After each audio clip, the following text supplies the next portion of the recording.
Uber has been stripped of its license to operate in London over fears for passenger safety. The stock we see taking a hit here in the pre-market. What are the details?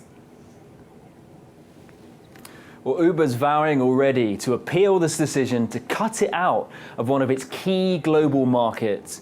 Its CEO slammed this decision as wrong and says it's fundamentally changed already to address safety concerns. But what we've learned today is that at least 14,000 trips in London were taken with people pretending to be Uber drivers, uploading their own photos to actual Uber drivers' accounts. And those are effectively uninsured trips with strangers.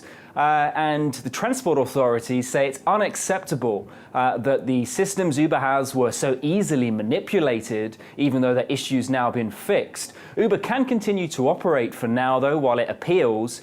And you'd expect something of a backlash to continue. Uber's retweeting customer support for its position. It's seen it's a union that represents drivers, saying this will be a hammer blow for 45,000 London drivers.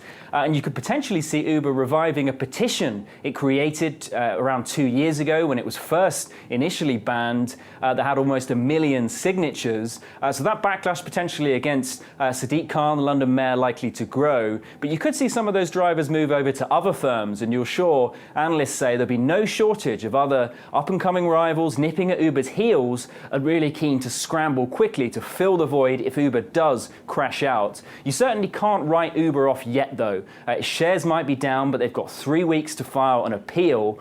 And if they manage to make changes in the period before that, or before the magistrates make a decision, they could well sway it their way.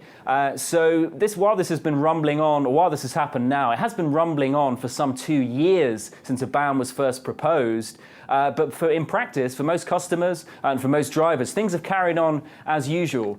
So who knows? We'll have to wait and see what happens. Tom, simple question here, but Uber not operating in London, will that improve traffic? I think it possibly will. One of the reasons they've cracked down on congestion in traffic in recent years has been the exponential rise in Uber drivers over the past decade across the capital. Hey investors, Zach Guzman here. Are you interested in learning more about the markets and getting the latest financial news? Well, then click right here to subscribe to our Yahoo Finance YouTube channel. Get the latest up-to-the-minute market analysis, big interviews in the world of finance, and information on how to manage your money every day wherever you are.